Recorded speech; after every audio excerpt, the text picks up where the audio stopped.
जय सिया राम। मैं हूं आचार्य संदीप और आप सभी का स्वागत करता हूं अपने चैनल भागवत गंगा पर। आज मैं अभी इस समय मुंबई में हूं, आप पीछे देख सकते हैं बैकग्राउंड में। इसीलिए जो डेली वीडियोज़ आती हैं वो नहीं आ पा रही हैं आपके बीच में, इसके लिए क्षमा चाहूँगा मैं बार बार। और आज जो है रविवार है, जो प्रत्येक रविवार को आप लोगों के प्रश्नों का उत्तर आता है वो मैं आज लेकर के आया हूँ आप लोगों के बीच में। तो अगर अभी आप चैनल पर जुड़ रहे हैं तो तुरंत सब्सक्राइब कर लीजिए चैनल को, वीडियो को लाइक कर दीजिए, कमेंट में अपना प्रश्न रख दीजिए ताकि अगली बार जो प्रश्नोत्तर हो उसमें मैं आपकी वीडियो आपके प्रश्नों को ले सकूं। तो चलिए प्रश्नों का शुरुआत करते हैं। पहला कमेंट आया है श्री अनीश शुक्ल जी का है। ये पूछते हैं कि कृष्णात्री गोत्र 3 में है कि 13 में है। तो देखिए, आपको मैंने बताया गर्ग, गौतम और शांडिल्य तीन गोत्रों को छोड़ करके सरयू पारायण ब्राह्मणों में बाकी सारे गोत्र 13 में आते हैं। और कुछ आजकल सवालक्खी कहे जाते हैं, वो एक मिथक ही है। सवालक्खी ऐसा कुछ होता नहीं है। 3 और 13 दो ही विधान होते हैं अपने यहाँ, यानी हमारे यहाँ सरयू पारायण ब्राह्मणों में। और दूसरा गोत्र है आकाश पंडित। ये लिखते हैं कि गोस्वामी ब्राह्मण के बारे में कुछ बताएं। पहली बात, आकाश पंडित जी ये समझ लीजिए कि गोस्वामी गोस्वामी ब्राह्मण नहीं होते हैं, गोस्वामी होते हैं। और इनके बारे में विशेष एक वीडियो आपको मिल जाएगी जल्दी ही। मैं लगातार पुस्तकें मंगवा रहा हूँ और लगातार अध्ययन ले भी रहा हूँ। अपने श्रेष्ठ जनों से भी मैं पूछता हूँ, बड़े लोगों से भी मैं पूछता हूँ, जानकारी लिया करता हूँ इसके लिए। तो जल्दी ही मैं प्रयास करूँगा कि आपके बीच में उसकी भी वीडियो एक आ जाए। और तीसरे नंबर पर कमेंट करते हैं अमीन ओझा जी। ये लिखते हैं कि वंश बदलने से कुछ गोत्र का प्रवर क्यों बदल जाता है। देखिए, गोत्रों के प्रवर नहीं बदलते हैं, गोत्र ही बदल जाते हैं। ऐसा होता है वंश बदलने पर। पुराने समय में क्या होता था कि गोत्र, जैसे किसी ने दत्तक ले लिया, गोद ले लेता था, या कहीं पर उनका विवाह हो गया, वहाँ उनके यहाँ कोई उनका वंश चलाने वाला आगे नहीं है, तो उस अवस्था में उनका नाम तो वही रहता था, नाम उनका वही रहता था, लेकिन गोत्र वो चेंज कर लेते थे आगे जो भी व्यवस्था रही हो। इस प्रकार से नाम और गोत्र चेंज होने में अंतर हो जाता था। आज भी बहुत सारे लोग आप देखेंगे कि हाँ उस गोत्र के हैं लेकिन उपनाम कुछ और लगाते हैं। तो प्रवर नहीं चेंज होता है, प्रवर सेम रहता है। उपनाम या गोत्र दोनों में से चेंज एक चीज़ होता है, गोत्र ही चेंज होता है जहाँ तक होता है। तो अगला कमेंट है क्लेशवित ब्राह्मण। ये लिखते हैं कि जो त्यागी लोग होते हैं वो खुद को एक गोत्र की जगह, एक ब्राह्मण होने की जगह एक जाति क्यों बताते हैं, जैसे त्यागी बिरादरी। देखिए, बिरादरी जाति नहीं होती है, बिरादरी एक समुदाय विशेष होता है। और ये क्या है, क्यों लिखते हैं त्यागी लोग, अभी मैं कभी नाम तो सुने हैं मैंने, त्यागी नाम सरनेम लगाते हैं, लेकिन त्यागी लोग अपने आप को जाति बताते हैं या कुछ और बताते हैं, ये अभी मैं इसके बारे में अध्ययन करूंगा और जैसे भी होगा इसके बारे में वीडियो भी मैं आपको लेके आऊँगा। त्यागी बिरादरी कोई जाति नहीं होती, बिरादरी एक समुदाय होता है। जैसे मैं सरयू पारायण बिरादरी एक कह लूँ, अपने क्षेत्र में जहाँ मैं रहता हूँ वहाँ का जो बिरादरी है वो ऐसा है। अच्छा, अगला कमेंट है ब्रजेश तिवारी जी का। ये कहते हैं प्रमाणित वंशावली कौन सी है और कहाँ मिलेगी। देखिए, प्रमाणित वंशावली एक आज के लेखक हैं श्रीधर शास्त्री जी हैं प्रयागराज के, उनकी एक वंशावली है, वो आपको किसी भी दुकान पर, पुस्तक भंडार पर आपको मिल जाएगी। और एक खिलाड़ी लाल शर्मा जी की है, खिलाड़ी लाल मिश्रा जी की है, माफ़ करिएगा। तो उनकी जो वंशावली है, वंशावली की पुस्तक है आधुनिक, वो मैं आपको लिंक में डिस्क्रिप्शन में लिंक दे दूँगा, आप वहाँ से जा कर के ख़रीद सकेंगे। अमेज़ॉन से आपके घर पर आ जाएगा।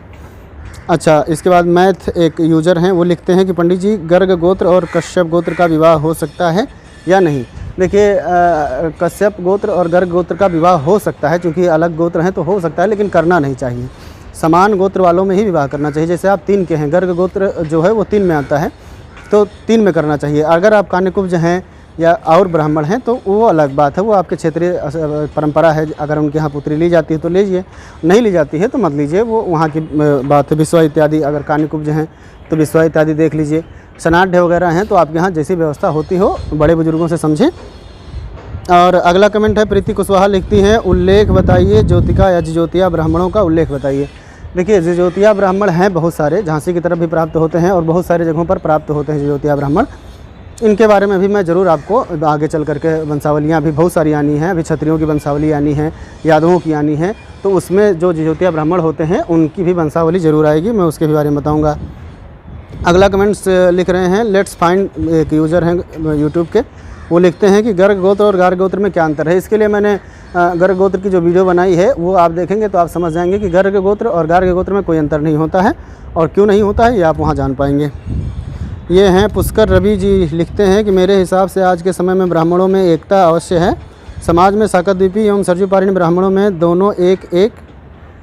दोनों द्वारा एक दूसरे को श्रेष्ठ माने जाने के कारण मतभेद है। दोनों के बीच वैवाहिक संबंध भी नहीं होते हैं। क्या यह सही है? देखिए सही और गलत वो अलग बात है।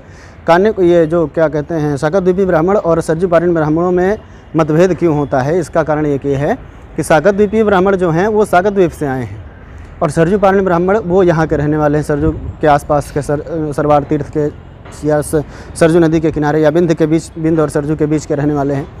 तो इसमें क्या होता है कि आप आए हैं वहाँ से, आपके यहाँ क्या वंश परंपरा है, क्या गोत्रावली है, कैसे आपका रहने का सिस्टम है, वो हमारे यहाँ के रहने के सिस्टम से बिल्कुल अलग है।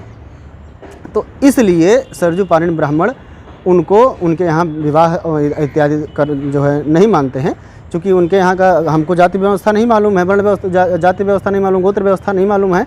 तो ऐसी जगह पर विवाह करने से कोई मतलब नहीं है। इसलिए सरजुपारणी ब्राह्मणों से वहाँ विवाह नहीं होता है। और ऊंचा नीचा ऐसा कुछ नहीं, मैंने सब बताया ही है आपसे। ब्राह्मण सब समान होते हैं, ना कोई छोटा होता है ना कोई बड़ा होता है। रिदम शर्मा जी लिखते हैं, पंडित जी मैं अगस्त गोत्र हूँ पर हरियाणा का हूँ, तो क्या मैं भी सरजुपारणी ब्राह्मण हूँ? देखिए सरजुपारणी ब्राह्मण आज के समय में पूरे दुनिया में हैं, पूरे देश में हैं। तो संभव हो सकता है कि आप भी सरजुपारणी ब्राह्मण हों, लेकिन अगर आप अपने पूर्वजों से पता करेंगे, किसी बूढ़े बुजुर्ग से अपने यहाँ के पता करेंगे तो ज़्यादा अच्छा होगा। ऋतिक सूर्यवंशी जी लिखते हैं, शाकद्वीपी ब्राह्मण कौन होते हैं? ये मैंने बताया आपसे, शाकद्वीपी ब्राह्मण शाकद्वीप से यहाँ पर आए हैं। एक मैं इसके ऊपर स्पेसिफिक वीडियो लेकर के आऊँगा, आप उसमें जान सकेंगे। सुनील द्रविड़ जी लिखते हैं, गुरुजी दलित को ब्राह्मण कैसे बनाएं, कृपया उपाय बताएं। इस विषय में मैं आपसे क्या ही बताऊं।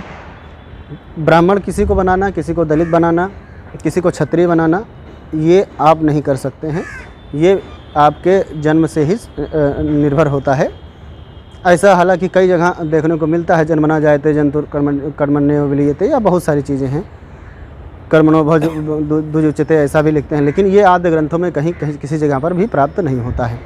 अच्छा, रही बात दलित को ब्राह्मण बनाने की, तो ये संभव नहीं है। आपको वैष्णव बनाया जा सकता है। आप दीक्षा ले लीजिए, आप वैष्णव बन सकते हैं, आप पुजारी बन सकते हैं, आप पूजा कर सकते हैं, पर किसी को ब्राह्मण बनाना ये मनुष्य के हाथ की बात नहीं है। तो ये आप समझ लीजिए। और आशा करूँगा आप सभी को वीडियो काफ़ी अच्छी लगी होगी। अच्छी लगी हो तो अपने मित्रों में, इष्ट मित्रों में शेयर करें, और जो कोई भी आपका प्रश्न हो ज़रूर लिख करके कमेंट करें, ताकि अगले संडे को मैं आपके प्रश्न को ले सकूं। जय सिया राम।